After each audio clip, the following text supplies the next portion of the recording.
Hi guys, and welcome to our hangout. We are lucky enough to have the incredible, and I've called her an OG today as well, the incredible Donnaleigh de LaRose. Thank you, Tony. How Thank are you you? for inviting me. You are so very welcome. I feel like I've already interviewed you beforehand, and I'm kind I of we were catching up beforehand. But the question I wanted to ask you, Donnaleigh, is the question that everybody asks all the time: where has Donnaleigh been, and is she back? I'm so grateful that people even noticed I disappeared. So it's a great question. And I'm always very conscious of mental health and making sure everybody is in a good state. When I do readings with people, I always prioritize the person's state of mental health. So I was going through a lot with COVID. Afterward, first of all, there was a lot of digital stuff. So I got a little bit of digital overwhelm. That was part of it.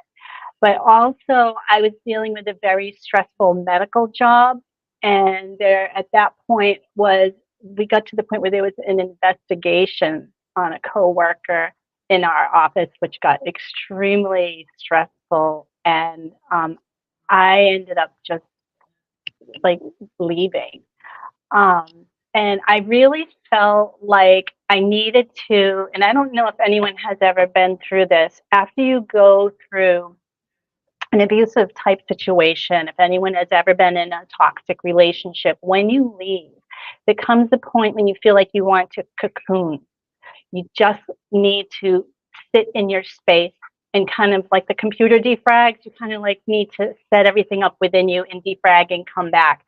I found that the healthiest thing for me was to step back from social media and stop giving and producing and putting myself on a hamster wheel. I just really needed to stop. So I gave myself that space and I spent a lot of time with Bo, my partner, and with my family. My mom is going through some stuff too where she has dementia. So we were supporting my dad as a caregiver and my mom. So there was a lot going on behind the scenes, and I just couldn't give of myself during that time when it was like so much emotional stuff going on. When I finally did leave the job, I gave myself a little bit of time, and then I'm like, you know what? I think I'm ready to do these things that I love again. And so it's been 3 years that I had been off social media. I'd only put in maybe 2 posts, 3 posts maybe in those few years. And this is what my heart loves. This is where I feel like my heart sings. When I'm doing Lenormand, when I'm working with tarot, when I'm working with people, when I'm teaching people so that they can do it themselves, that's when I feel like I am flying. So as I'm getting back into it, I tentatively stepped in with baby steps and did some things that maybe people weren't used to seeing me doing in terms of some of my content in the beginning was more tarot than Mhm. Lenormand. I didn't really want to get too deep into the Lenormand at first, but that's what I use all the time myself every day. And now I'm back. Yes, I am back. And I've been putting up content every day since I think it was last May Yeah. and working with clients again. And I really, really love it. So yeah, I'm back. I think a lot of us have been through a lot, and you say about COVID times, and we were on social media constantly. It was a time at which that's all you had if you wanted to communicate Yeah, with people outside. All you were doing is social media, right.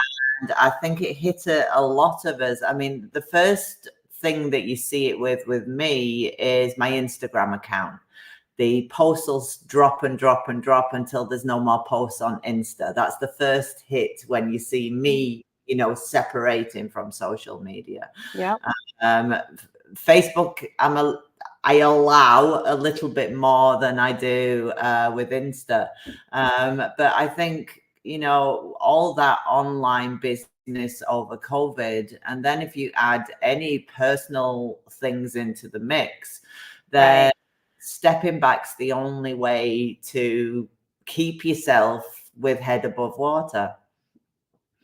Right. And that's 100% what it was. And I was processing some things from my past. I mean, I really used that space as best that I could. But it was funny because I learned a different perspective of the cards when I was doing that, because I'm really someone that is so, like, those of us who love cards, this is what we go to, right? This is when we go in space with ourselves, we use it for journaling and other things. And I really felt like what I was learning to do is use the cards instead of like what's happening to me, like to create power. In other words, to my inside internal experience, what can I do to push and create something? So rather than being defensive against all the things the cards are saying were happening, I wanted to be more on the offense. It's like, okay, now what can I create, do? Where should I, the next step? And that is, so I turned the meanings of the cards from more reflecting back to me, other things, from me reflecting out toward the world. Or rather than asking or seeing what is going to happen, you're asking an advice on how you navigate forward. Yes. And how that helps me in my readings with my clients is a lot of times they come to me and I can tell them what's happening to them and they can identify with that. And I almost feel I have to go there first with them, and then we can talk about how they can, push their best future forward, what is it that they can create and do, how they can react to it. I almost feel like a lot of people come into a reader thinking that the world is happening to them. And then we realize that our happenings are all what's happening in our head, creates our world, our perception of the world, our perception of everything is based on our life experience and what's happening to us. And that two people can have the same view, like they see the same thing happening and have a totally different concept of what's going on based on what is living in our brain. Well, that's actually interesting because we were talking about the OM. OM is a system, well, Jane can tell you best, coming from the Celtic language. And that's the idea that we are the center of our own universes. Yeah, it's a really, it's the earliest form of the Irish language, and like dates from like the 4th century AD. And what I really love about OM is in its language, it is first and foremost, but it's a talisman, and it was a tally system, and it tallies everything within the universe. But when you use it as a way of understanding self, and it actually it asks you to really look within, and it allows you to explore the depths and navigate you around that. And part of the principles of that is, you are the center of your universe. We might share the same universe, but we are each ourselves the center of our own universe, because it is a uniquely personal experience and an individual one granted to each and every one of us. And how we perceive and experience the universe around us is different, and it really brings a lot of insight to it. So I love that system for that reason. Yeah, that's so much what I was just saying. I can relate to that so deeply.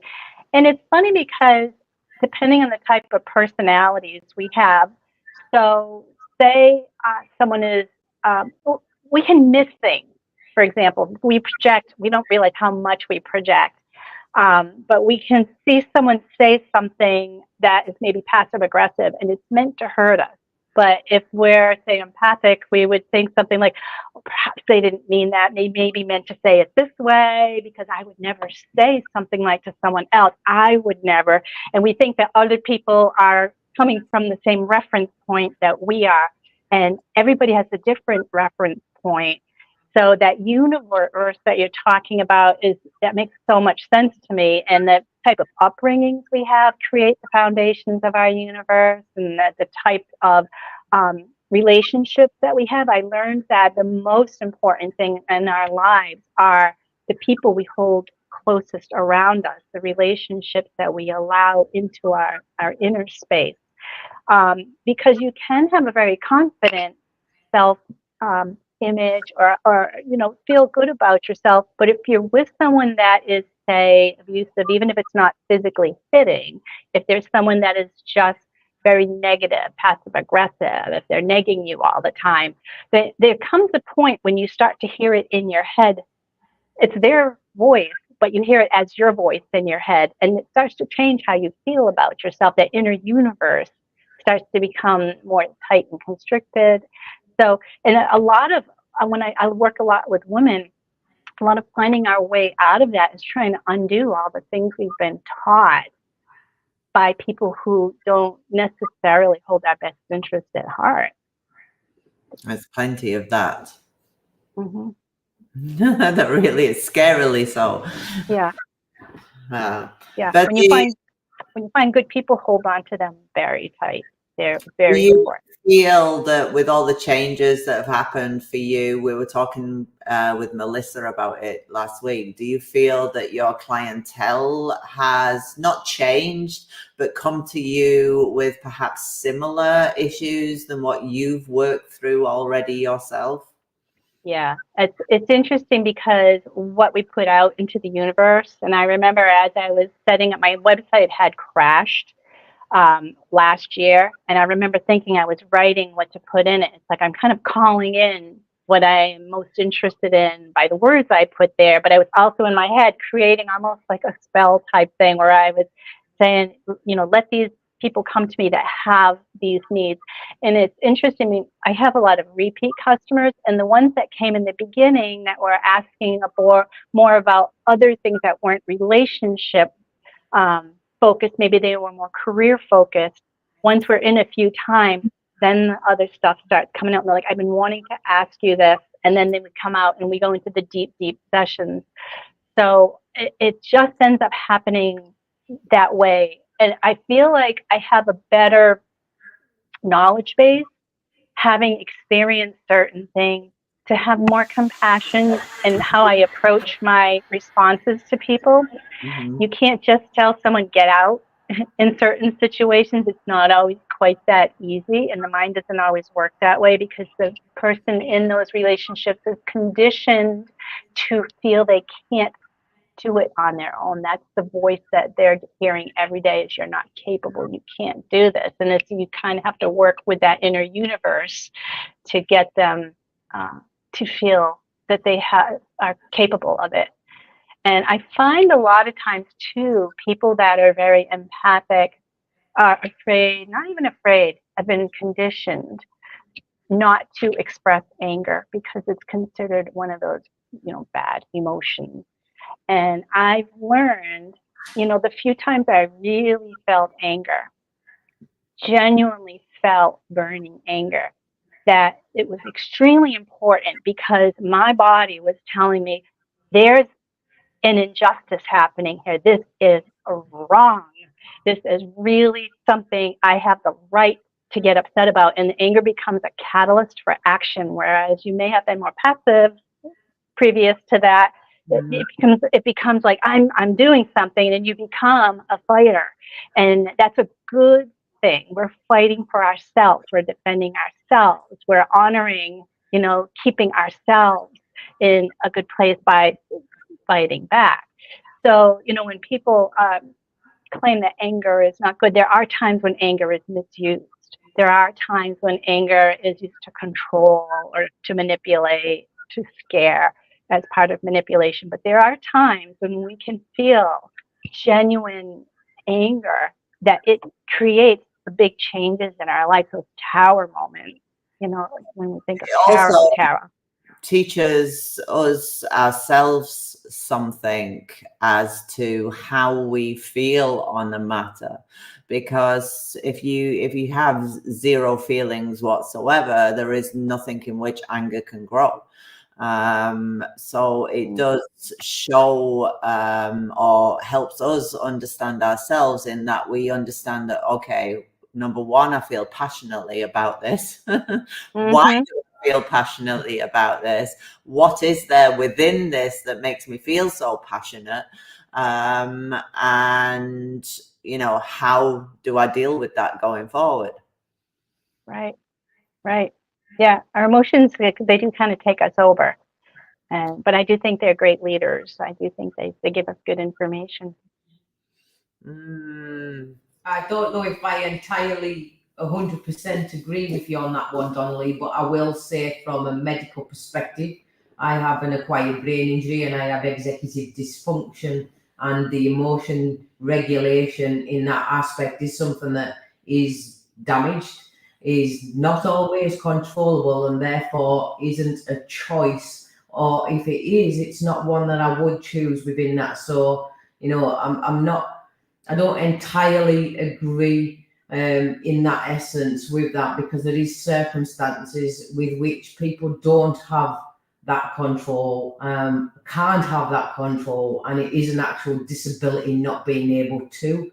But it is something that you try every single day to be your best self and regulate, and it does require an immense amount of work upon. And I think anything on an emotional level, whether you've got difficulties with your emotions, difficulties with your brains, or none at all, it is something that actually it's imperative to actually work upon yourself, and to always strive for growth and to be the best person that you can be. And I think that even on days in which you might fail that, and at times in which you might fail that, the aspect of not giving up and continuing to actually try to improve is fundamentally, as important as what it is feeling those emotions, being able to understand and an awareness of yourself and what makes you react as well, because no emotion comes without a trigger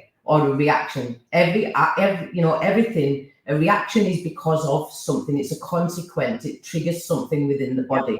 So if you're experiencing a reaction to anything, it's because of something. One of the biggest things for me is excesses of noise, or being in an environment that is unfamiliar, and that automatically heightens fight or flight. And at that point, everything starts. It's similar to autism that way, and it, meltdowns can occur, but you can do things to mitigate, such as, you can put earplugs in and you can plan your journeys, familiarize yourself with your environment, but you can't take away a trigger entirely. And I think the process of working on yourself is something that, everybody should do. Absolutely. And it's funny because, we each have different triggers. I have my triggers too. And I remember seeing, it was a meme or a book or something. I said that our triggers are our biggest teachers. And I remember how hard that was to read. But it is very true. And that the triggers, when you have a trigger, it sends you back in the moment. It's almost like you're in another place immediately, that set that up for you. And it's you're right. You don't have control over it. And the first thing is the awareness that you're talking about, and then just trying to figure out a way to regulate it. So because I've seen people too say like, "Hey, nobody posts anything on my page because this is my trigger." I'm like, well, everybody's got different triggers, and you're going to end up seeing somebody's post. You're like, you can't control what other people do, but it's hard. It is to control our triggers, being aware of them and then working through them, shadow work and other things. I've learned some of my triggers. I've been able to regulate some, but I also realize like different people have different kinds of triggers, and some of them are really heavy stuff. It's hard stuff to work through. Well, it goes back to that universe again, and it's all coming from a different point of view, coming from a different place, having different upbringing, if there's any trauma in that. And even if there's not trauma, there'll have been situations which have created something. And not to mention, if you believe in past lives, how many how many things you're traveling with over time. So it's a lot for all of us. And the fact that we can all, get along as we can and share, in divination. I think things like that, is coming together despite what our triggers are, despite what backgrounds we have, and actually coming together, practicing, having fun together. I think things like that are ways forward for all of us. Yeah, I agree. I agree. I'm just looking at some of the comments. Divine Control says, love Donnaleigh, been watching her forever. Dennis Callat and Raoul, hello. Hi, Dennis. Donnaleigh was saying before that she's working with the Callat cards now and trying to get to grips with that new system. Yeah, I love those cards. I was telling Tony before we went on live how once you get used to a system, so working with the Lenormand now, it's like you have a more gestalt look at the cards, and you can immediately start putting it together without even thinking, because after you've done it for a while, it's your language, and it's just very immediate. And then it's just explaining it to the other person with all the pieces, which is fun. With the Callet cards, what I'm finding is that because it's all new, I remember going way back to when I first was exposed to Lenormand cards, and you have to go card A, card B, and then card C and D, and you really have to stop and think, really like putting the pieces together. I'm finding myself doing that again, but the joy of learning is such a thrill. This new language, a new way of seeing things, and how someone else has added these other things to it. It gives it like a spark of something new and exciting. Mm-hmm. Plus the images are just like unbelievable. Here's a question for you. Which deck has traveled with you to Florida? A few. So there's one deck that goes with me even if I go to the grocery store, and that's the Stralsunder. Yeah. And it was given to me by a friend, and it's all laminated, and it's to me the perfect deck, and it's easy. I love the small size. Good for the purse. I have the Game of Hope with me. The Destroyed Dondorf has come with me. Oh my gosh, it looks so antique, and it was affordable. So those are probably my biggest go-tos. I was looking all over today before this for Chiro's Gilded Reverie because they're so like big and easy to see. Yeah. I thought it'd be great for this. I scraped and I'm like, oh my gosh, I thought I brought those. I don't think I did. So that was the other deck that I thought came with me, but didn't. I'm disappointed. What is your favorite? If you had to choose one Lenormand card, what would your favorite be? Holy mackerel, there's a question. Isn't it? I've got several. Yeah.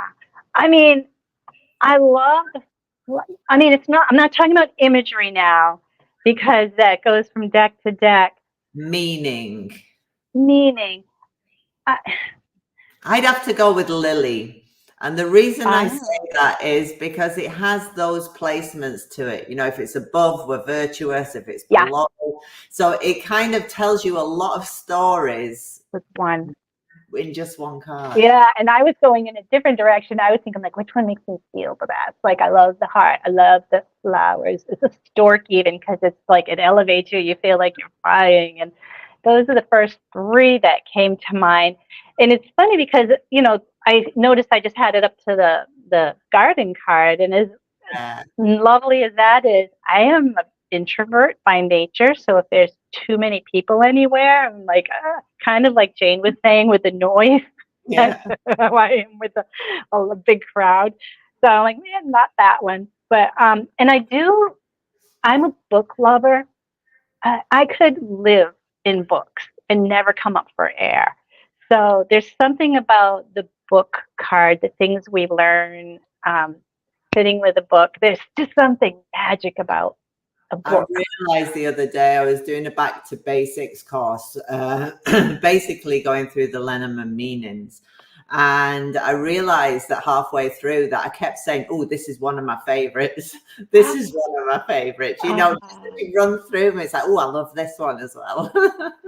Yeah. And it's funny because, you know, when I get a new deck, I always want to pick out my new favorite, but it's by the image, like the call-out cards. I was looking at the heart and it's kind of frozen on the top and it's sparring at the bottom. And I'm like, that is just so like emotive and it's so realistic. Like, I love it. It's my favorite. But then you see another one and, you know, he has a volcano card that shows an eruption, and it shows, and I was just telling him this morning, I love that you chose something for anger, because there's not anything specifically in Lenormand. You can put some cards together and you get elements of anger. You can get the scythe with the whip. You know, there's certain things you can get that can show there's a problem with the snake, but to have a card for something like that was a great addition to represent that. What's that movie with the red thing where his head blows off? Is it Elementals or something? Oh, There's yeah. a Disney movie. The emotion, anger, and when he gets angry, his head blows off. I love it. Flames. Yeah, you need that in your deck. You need. It's so important. Sometimes it's important because, like we talked, the within versus the without. It's important because if we're mad about something, it means something needs to or should be done, you know. But if it's happening outside of us, that might mean something different. And exploring and digging through that gives you something to explore. It could be extremely important to that person's world. That's very true. In the runes, if you had Hagalaz inside, and there's all that,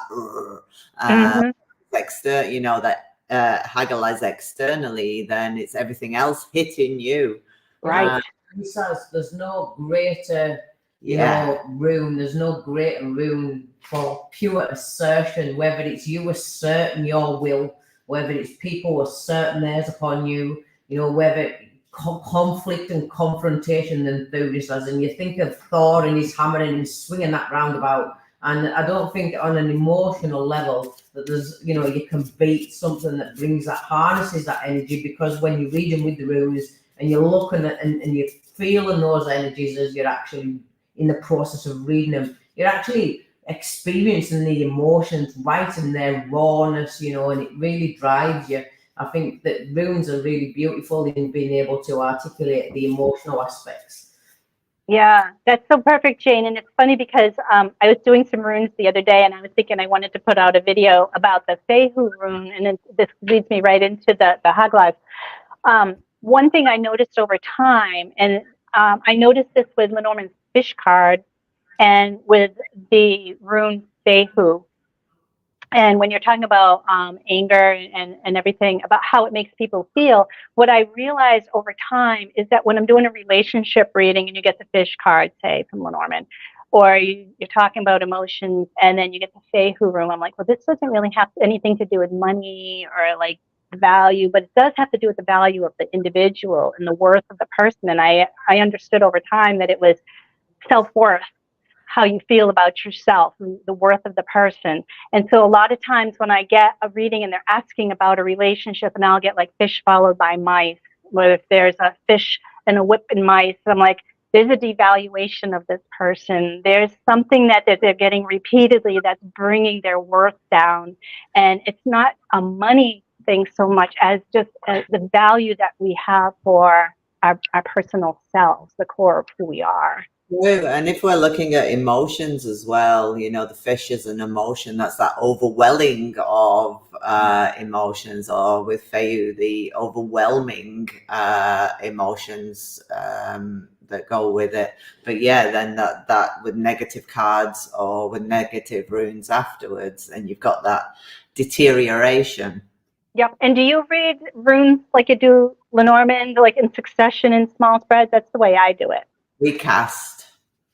So if you had 3 runes, you would read them as a unit together versus individual position. It would depend on where they landed. So the one closest to you is the start of the story, and the further they fall away, your narration then goes with that flow. I love that. I pull daily runes. I post daily rune spreads where I'll do 3 card pulls and 3 runes, and I'll build a narrative on that. So I will tell a narrative of it. But what you usually find with the runes as well is you can actually, doesn't matter what that you read that narrative, but it'll actually say that same narrative running either way. And it's what it actually, you know, when you look at runes, there's an aspect of an energy in themselves, and they're not just, you know, for the purposes of divination, but also for magic. So when you're looking at them as an energy, and you're looking at the ways in which that energy is actually, you know, touching upon each other. So when you're pulling on a 3-card spread, those energies are actually intermingling. So it's not about what a singular aspect is doing, but it's the ways in which these energies are all integrating together, and what that's bringing as a whole towards you. And I think that's a beauty with regards to things like runes, whereas they are a specific like energy where you can actually bind runes and harness their energies for the purposes of magic to manifest. Lenormand for me slightly different in that, you know, you've got that kind of structure in the ways in which the cards have to be applied and running through that process of that narrative.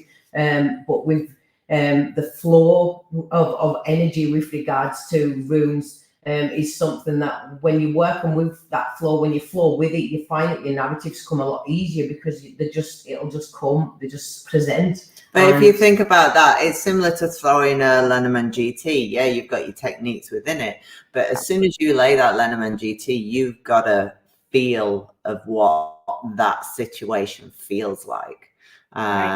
You know, with any system, it's laid out, you know, already before you even start going through what's where, you've already inlaying felt, oh, you know, this doesn't look so good, or, you know, you've already got a feeling on what the energy of that spread is. Absolutely. So should we do a few reads? I would love to. We have a request for you, Donnaleigh. I would love a reading from you regarding a house move. They are looking for the right home to purchase. Okay. So any advice you have on that? So this is advice rather than looking at whether this is the right house or, okay. I would suggest so, because we don't have specific details. Right. All right. So I'm going to move my camera. You're going to get a little bit of jostling while I get it focused down on the cards instead of my face so you can see what I'm pulling. And let's see if I can turn my camera over on this. Tech. Yeah. Will it let me turn the camera? If not, I may have to manually. Oh, I was muted. That didn't help. You're just going to have to tell us what cards you get, Donnaleigh, I think. Okay. Okay. I guess I will. All right. So did my screen go blank? Yes, you're all black. There we go. Yeah, Okay. there you go. We're back. All right. Let me show you what I got. So I love my favorite spread is I have a 6-card spread that I devised when I wanted. I love working with houses. So I tend to use the more timeline grand tableau. And once you start using with houses, I heard Dennis Callett say this the other day, once you have houses and you work with houses, like it's impossible not to have them anymore because they give so much valuable information to the reading. So what I did is, because the houses are always stationary and I was doing these little, first it was 5 cards, now I'm down to 3-card readings. I wanted to have houses under them. I put the house under them randomly. So it's 3 cards. I'm just going to put down 3 cards for her in regard to the house. And then I put 3 randomly underneath it. Gosh, I wish you could see these. Yeah, I guess this disables my forward-facing camera. I don't know if I can do this for you. Oh, there you go. Can you see them? Is it facing the cards? A bit further down and you'll get the second line in. How's that? Yeah, we can see them now. Okay. And then I need my glasses. Hold on. Because I'm open blind. Okay. So if this were asked about a specific house, I would have the answer to that. Now, this is said differently because we're looking more at advice. And the moon is basically about unknowns, and it has to do, it's over the moon or reputation of how things are seen. And this has to do, the fox is, when I see it in a spread, it usually means to me, wrong, be careful, things are not what they look like. You may be seeing things differently.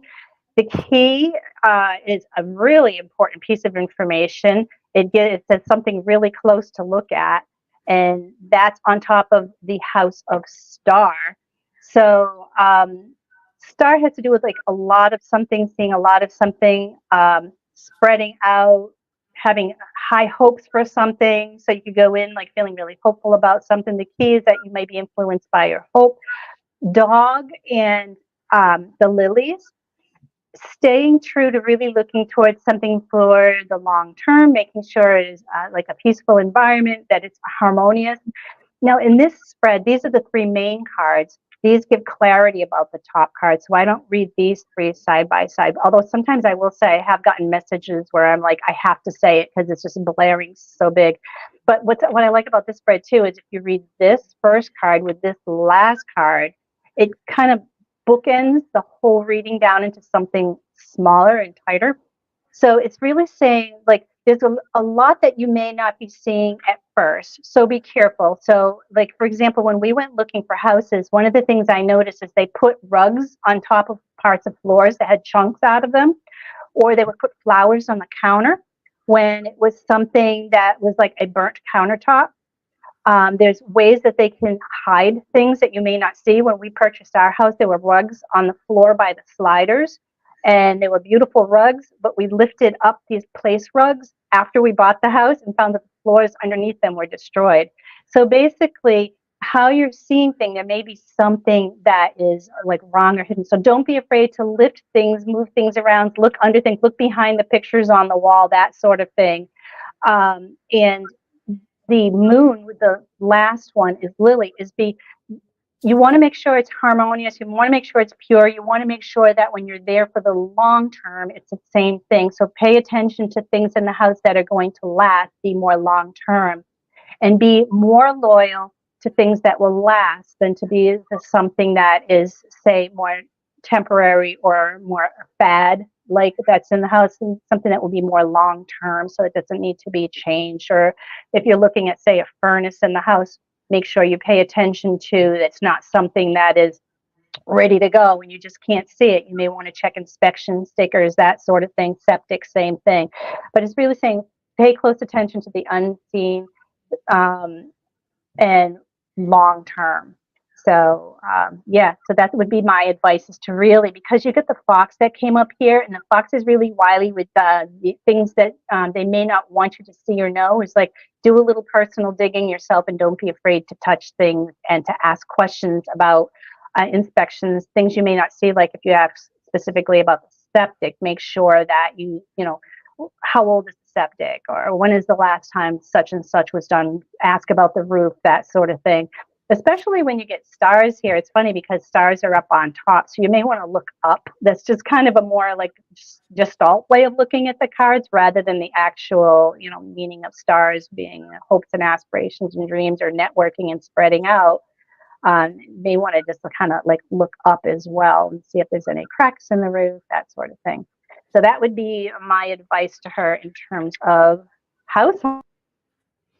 Oh, she'll be back in a second. I bet she just knocked herself off by accident. Jane, you are up next. So card reader Laura wanted to know where a card business will take her. She's just started doing practice readings and wants to be professional soon. So I actually pulled 5 rooms in a thing. So what you can see is with that, guys, are going to have some real breakthroughs. So the card business is actually going to bring you some massive, you know, transformation, some massive breakthroughs. It's going to provide you with a lot of strength and fortitude as well. It is something you will need to harness to push through, because haggle has been central, means that there is going to be some external kind of disruptions with regards to your card reading business. But for me personally, I do believe it's more to do with like the actual aspects of business. And by that, it could be like insurance and liabilities, you know, setting up your systems, whether or not it's something you can apply yourself to full-time, or you have to do, you know, part-time work, or you know, it's part-time supplementing your work at the moment until it actually takes off. But with Ava's in there, it is going to be something that it will build momentum, and it'll be building momentum pretty quickly once you do start within that. And it's something that's going to bring a lot of meaning to you and make it really, you know, bring a lot of deep joy within you. It's something that fundamentally, you know, in your heart of hearts is what you really feel drawn to do. And I wish you all the best of luck with that. Yay. be a professional card reader. There's a lot. There is a lot of joy in it. Absolutely. Great advice. Okay, I will. Susanna Sana, let's see if this new apartment is going to manifest for you. I'm using liniment as well, although I am throwing it all over my chair first and foremost. Will Susanna Sana get this apartment? Show me what's going to happen with it. So, anchor, sun, bouquet, book, letter, stalk, ring, rider, and coffin.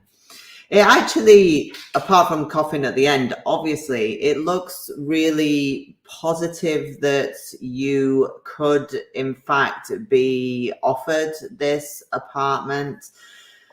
It may be something actually when it comes through that isn't perfect for you and you personally don't want to take. So if there is any reason it goes downhill, it's because you actually have found something different that you are more interested in, or something from your side that really means that you're not too keen on the commitment afterwards. So short answer, absolutely yes, possible for you to get this apartment. However, you may personally decide that something else is more suitable for you. Can I just ask a question of Donnaleigh? You know how you began your divination journey, so to speak, with tarot. What was it about Lenormand that really drew you to wanting to do like that system? You know, what is it that brought that pull for you? That's funny. Well, I started out with crystals before I did tarot, and that is more of a system that's like the runes that you were describing, what's closest to things, what's in clumps. But when I was doing tarot for many years and then went to Lenormand, here's what shocked me, and I was really kind of trying to prove to myself, you have to say what's in the cards, and there's not a lot of wiggle room. So you have to have trust that the cards are saying what's right, because there are positives and there are negatives that bring it down. And tarot, you can kind of turn those into something really soft and squishy if you want to. With Lenormand, it is what it is. And what I found, it was right. It kept being right over and over. And I've loved the system of it, allowing it to say a truth, if that makes any sense. Absolutely. And I think it's similar to what I said about Kipper. I did a blog on Kipper last week, and I said that when you're reading for yourself, which readers notoriously find difficult to be impartial on their own reads, Kipper lays it out, and it is what it is. Yeah. You can't put lipstick on that pig. Yeah, that's what it is. That's what it is. But it also helps you kind of like face it, and then you kind of know it's very real. It's very real. I was just talking with someone earlier today online, and she says, I'm reading tarot, and it said that the Seven of Swords came up, and she thought that meant someone was cheating her, but it turns out it wasn't. I'm like, this is where something like Lenormand makes it will tell you. It will tell you. But tarot does tap into our fears. Like if I fear something, I feel like the tarot cards start reflecting all that back to me. But the Lenormand has a little bit more, like it'll be like, no, girl, it's like you got it wrong. And it'll, then tell me for better or for worse what it is. That's so very true. I think we've all had an ass kicking from Lenormand at some stage. We have. Yeah, and it's like, and I keep trying to learn the Kipper because I have your Kipper book, and then I get out the Kipper cards, and then I feel like it's and this is where I need to take a Kipper class, because I feel like when I read the Kipper cards, I get more scary sounding things. Like, yeah. They are brutal. They, like I say, I mean, when I was reading Lenormand to begin with, I thought they were brutal. And then I picked up the Kipper cards and I thought, my God, I had no idea how brutal it can be. Yeah. Yeah. And then I'm thinking, I'm like, no, that's not that bad. Like, so I got to tone it down somehow. But then on top of that, you have Brants on, actually. You have the Gypsy cards, Yep. which they just run in, hit you around the head, and then move out again. They are the brutalist of the systems, I find. I have a quick question. When I disappeared, did you get to hear any of the reading? Yes. You did? Okay, good. Reading, you only disappeared as you turned the camera around at the end. Oh, good. Thank you. Wanted to make sure she got her reading. Okay. Perfect. So we'll do one more read each, shall we? Donnaleigh, we have this one, Divine Central. Will the effort I am spending on this new project be worth it financially? Okay. Will the effort, we'll just give a shuffle. Will the effort she's working toward be worth it financially? Here we go.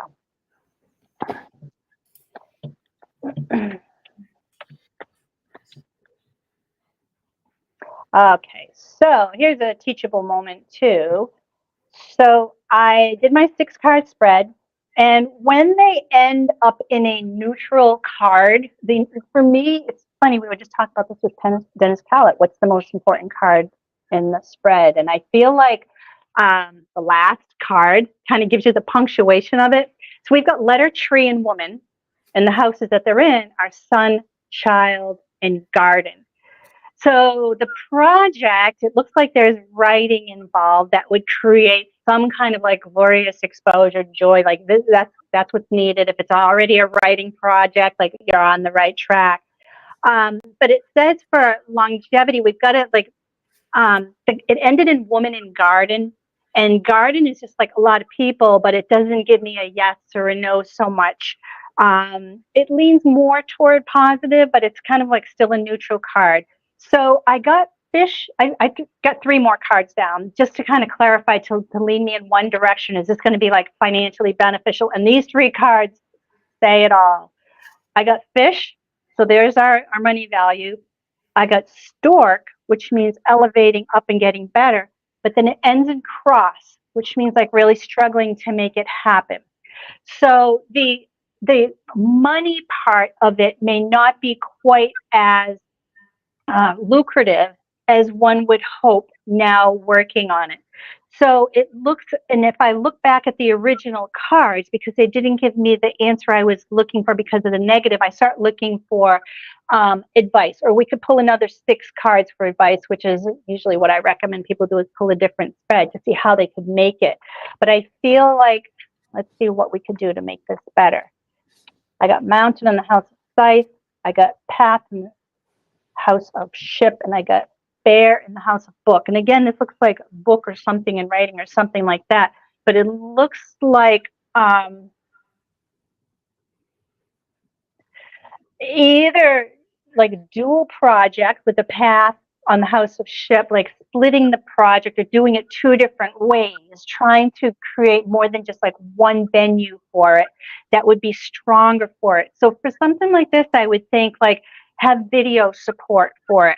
Have, if it's a book, make sure there's more than one way of getting it. So don't just have like in a PDF, have it like available on Kindle so that people with Kindles could get it as well as the paperback, or have an audiobook version of that, or there's like, try and like split it into more than one way of being seen. And then that ends up in bear and book, which it shows, and again, we're ending in another neutral, but the bear shows more strength there. And then I got the 3 cards that I liked if we do that. So the cards like that we do that. And I got house, I got heart and anchor, which means, yes, that stay with that. That's what's going to bring you what you love. That's going to give you more of a long-term thing. And I feel like creating more than one way of presenting it is probably going to be something that helps move it a little better. And also because it's over the ship, the house of ship, that may help it bring to, say, foreign countries or cross borders, be able to get to a wider audience, which could be that garden that we saw before. So I hope that's helpful. Brilliant. And you, Jane? Oh, you, Jane? So Steffi wanted to know, will a promotion go through within the next 4 weeks? So again, I put 3 rooms. It ends with 1 year, so I would say yes, it will go through. However, there will be a bit of a kind of need for you to go with the flow. I don't think where you're currently at will actually be able to release you, or the actual promotion itself with Yarra being central. I don't think your new job's going to start until spring. So there might be a bit of a, need to go with the flow a little bit, but you will be hearing in the next 4 weeks that you will have that job, but the actual starting of it isn't something that's going to be within those 4 weeks. Fingers crossed, Steffi, everything goes perfectly. I actually saw a question and I thought, oh, I've got to do that one because it's juicy. And then I looked on Facebook, and who else could ask a juicy question but Tina Hart? Tina. And the question is an old friend legitimately in a bad state, or is he being manipulative and attention seeking? Tina, the answer is both. Oh. They're in a bad state, but there is a little bit of exaggeration in there. There is a bit of playing with your feelings in there. And so, yes, they're in a bad state, but it's also being used as a tool of manipulation. So I don't know if that helps you in any way. It is both. They are in a bit of a tangle. They are in a bit of a bad state. But coming to you with it is something a little bit underhand in it. Hopefully that helps. I got exactly the same thing from my cards. Well, it was, we had everything in there. We had the bear, which speaks of greatness, but also enemies. We had mountain in there, speaking of enemies. We had fox. We had and snake together, but we also had mice and clouds, the things that are saying, yes, there is something wrong, but then at the same time, there's manipulation in the mix. Yeah. So I'm going to say goodbye for now. I really want to thank you, Donnaleigh. I am going to be in your inbox because now you are back. You are absolutely doing Lenormand Summit. You cannot say no. I am back. Yes, no. I have to say yes. So thank you so much for your time. Thank you so much for spending time with us. It's been a pleasure to meet you, Donnaleigh. I've heard so much about you in the community and things. Thanks. It's an absolute pleasure to meet you. And we really hope that, 4 hours isn't too much in April to come down to Reader's Studio. Fingers crossed. Okay. Well, now that I know that you're coming across the whole ocean to be there, yeah, I'm going to have to make an effort. I got to go and I got to see you. Magic. So have a lovely weekend, everybody. We are back tomorrow with Sasha Graham. So that should be a whole heap of fun as well. And we'll see everybody else online. Bye-bye. Bye.